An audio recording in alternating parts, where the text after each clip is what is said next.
Assalamualaikum warahmatullahi wabarakatuh. Hai Sobat Marisapa, jumpa lagi bersama saya Dayat Aksana dalam program Marisapa Beriman.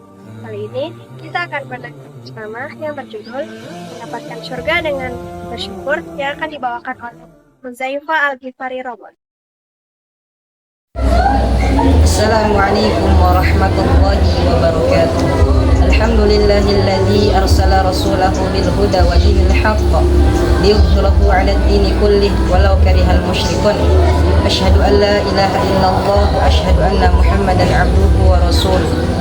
Wa qala Allah ta'ala fil Qur'anil Karim, a'udzu billahi minasyaitonir rajim. Wa idh ta'adzana rabbukum la in syakartum la azidannakum wa la in kafartum inna 'adzabi lasyadid. Puji syukur kita panjatkan kepada Allah Subhanahu wa Ta'ala, Tuhan yang telah menakdirkan kita menjadi orang Islam sejak lahir, menjadi orang beriman sejak lahir.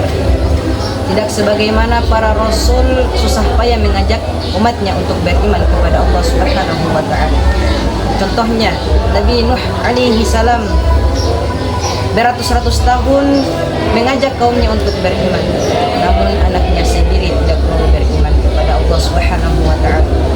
Nabi Ibrahim alaihi salam bertahun-tahun berdakwah kepada kaumnya, mengajak kaumnya untuk beriman kepada Allah Subhanahu wa Ta'ala, namun ayahnya sendiri tidak mau beriman. Nabi Lut alaihi salam siang malam berdakwah, mengajak kaumnya untuk beriman, namun istrinya tidak mau beriman. Bahkan Nabi SAW tiap saat mengetuk pintu-pintu rumah untuk mengajak manusia menjadi orang yang beriman, namun pamannya sendiri malah menentang dakwanya dan tidak mau beriman, yaitu Abu Lahab. Salawat serta salam semoga tetap tercurahkan kepada junjungan kita Nabi Muhammad SAW, kepada keluarganya, sahabatnya, dan insya Allah kita mendapatkan syafaat dari beliau di hari kiamat nanti. Amin amin ya rabbal alamin. Suatu ketika Nabi SAW mengunjungi para sahabat. Kemudian beliau mendapati seorang sahabat berdoa kepada Allah Subhanahu wa Ta'ala. Dia berdoa, segala puji bagi Allah, Tuhan yang telah menakdirkan aku menjadi orang Islam dan menjadikan aku sebagai umat Nabi Muhammad SAW. Mendengarnya Nabi Muhammad SAW berkata, sungguh engkau telah mensyukuri nikmat yang paling agung. Sahabat Marisapa Beriman, judul ceramah pada kesempatan kali ini ialah meraih surga dengan bersyukur. Tidak jarang ujian kehidupan yang melanda hidup kita membuat kita merasa bahwa Allah Subhanahu wa Ta'ala tega menghina kita dengan ujian yang Dia berikan. Ujian yang terus Allah berikan kepada kita, yang sebenarnya itu adalah bentuk kasih sayang Allah kepada kita, membuat kita seuzon dan berprasangka buruk kepada Allah Subhanahu wa Ta'ala, bahwa Allah Subhanahu wa Ta'ala tidak sayang kepada kita. Ada pula orang-orang yang Allah lebihkan kepada mereka kenikmatan dan kemudahan, sehingga Allah Subhanahu wa Ta'ala menjadikan mereka tidak sadar kalau mereka itu sebenarnya sedang diuji oleh Allah Subhanahu wa Ta'ala. Oleh karena itu mereka menjadi orang-orang yang lalai dan orang-orang yang sombong. Sejatinya Allah menguji setiap hambanya, baik mereka yang kufur atau mereka yang beriman, mereka yang kaya atau mereka yang miskin. Semua diuji oleh Allah Subhanahu wa Ta'ala, karena sejatinya ujian itu ada sebagai tolak ukur. Ujian itu ada sebagai tolak ukur bagaimana akhir dari kehidupan kita di akhirat kelak, bagaimana episode akhir dari film kehidupan kita di akhirat kelak. Apakah kita akan meraih kesuksesan dengan surga ataupun sebaliknya. Ujian ada juga bukan sebagai tolak ukur bagaimana kasih sayang Allah kepada kita sebagai umatnya, bukan pula siapa yang paling superior mengatasinya. Namun tentang sudah sampai mana iman kita kepada Allah Subhanahu wa Ta'ala. Sahabat, mari sama beriman. Sesuatu yang memberatkan kita, yang kita menganggapnya sebagai sebuah masalah, tidak akan menjadi masalah atau tidak akan terasa berat jika kita pandai menganggapnya sebagai apa. Kalau kita anggap sesuatu yang memberatkan kita itu sebagai pesan cinta dari Allah Subhanahu wa Ta'ala, insya Allah masalah itu akan terus terasa ringan bagi kita yang mendapatkan ujian itu. Maksudnya bagaimana? Pesan cinta dari Allah Subhanahu wa Ta'ala. Allah ingin kita membaca pesan yang Allah sampaikan melalui masalah yang Allah berikan. Contohnya, Allah berikan kita sakit yang lama, sehingga dengan sakit itu Allah buat kita terus ingat kepada Allah. Apa-apa ingat Allah, sehingga Allah memberikan maha baiknya kepada kita, sehingga dosa kita yang banyak tadi dihapus oleh Allah Subhanahu wa Ta'ala. Hakikatnya dunia itu berputar. Hari ini diri kita yang berada di derajat yang paling bawah. Yakinilah bahwa suatu saat kelak kita bisa berada di derajat yang paling tinggi milik kita. Dan kepada kita yang hari ini Allah lebihkan kemudahan dan nikmat, berbanyaklah bersyukur kepada Allah Subhanahu wa Ta'ala. Semoga Allah Subhanahu wa Ta'ala tidak mencabut nikmat dan kemudahan itu dari kita. Allah Subhanahu wa Ta'ala berfirman yang artinya, sesungguhnya jika kamu bersyukur, maka aku akan tambah nikmatmu. Tapi jika kamu mengingkari nikmat dariku, maka sungguh azab dosa kita yang banyak tadi dihapus oleh Allah Subhanahu wa Ta'ala. Hakikatnya dunia itu berputar. Hari ini diri kita yang berada di derajat yang paling bawah. Yakinilah bahwa suatu saat kelak kita bisa berada di derajat yang paling tinggi milik kita. Dan kepada kita yang hari ini Allah lebihkan kemudahan dan nikmat, berbanyaklah bersyukur kepada Allah Subhanahu wa Ta'ala. Semoga Allah Subhanahu wa Ta'ala tidak mencabut nikmat dan kemudahan itu dari kita. Allah Subhanahu wa Ta'ala berfirman yang artinya, sesungguhnya jika kamu bersyukur, maka aku akan tambah nikmatmu. Tapi jika kamu mengingkari nikmat dariku, maka sungguh azabku ialah besar.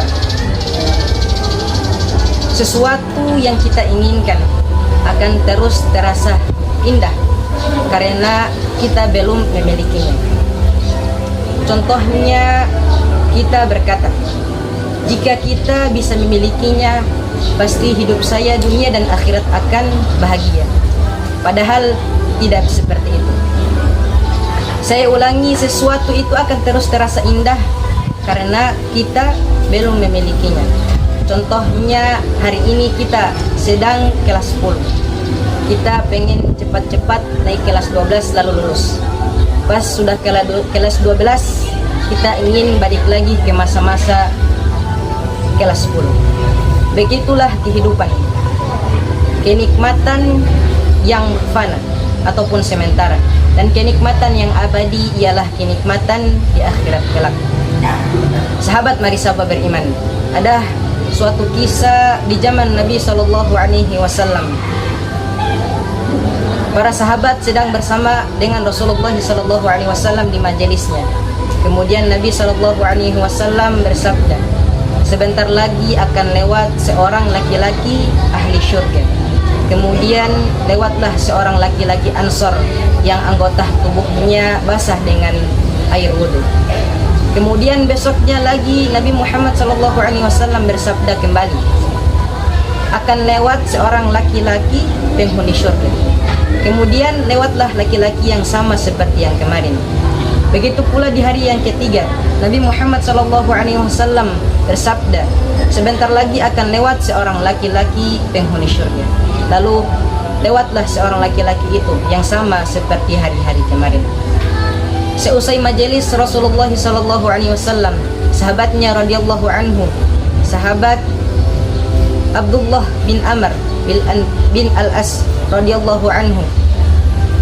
Dia mengikuti si Ansor itu menuju ke rumahnya.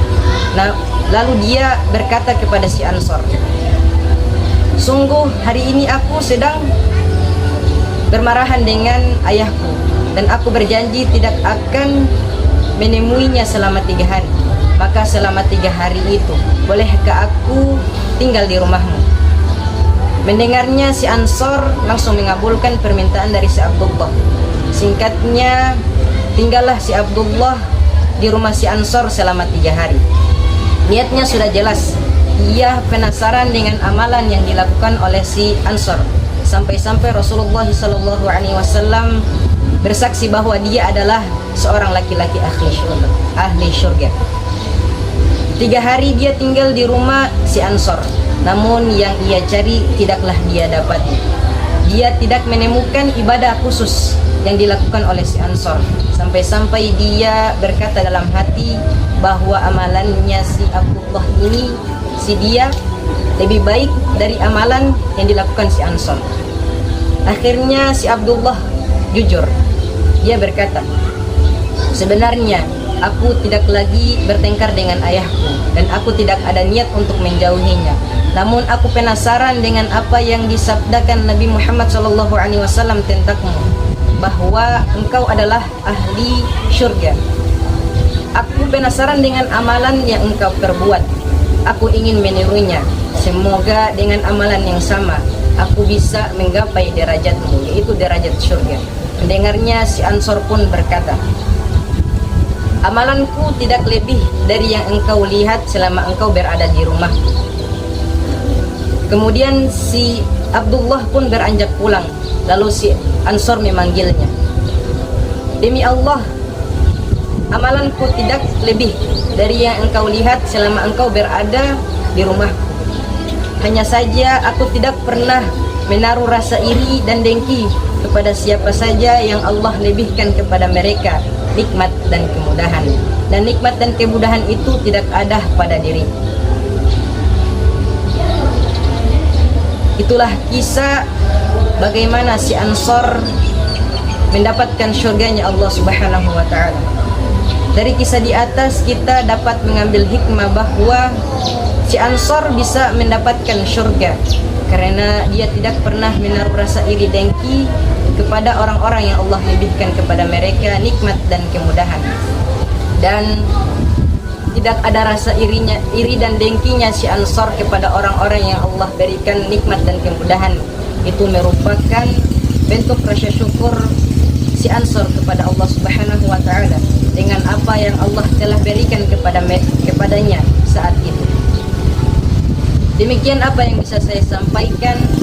Semoga Allah Subhanahu wa Ta'ala menjadikan kita ahli syurga dengan derajat orang-orang yang selalu bersyukur terhadap nikmat yang Allah berikan. Lebih dan kurangnya saya mohon maaf. Ambil yang baik, tinggalkan yang buruk. Billahi taufik wal hidayah. Wassalamualaikum warahmatullahi wabarakatuh.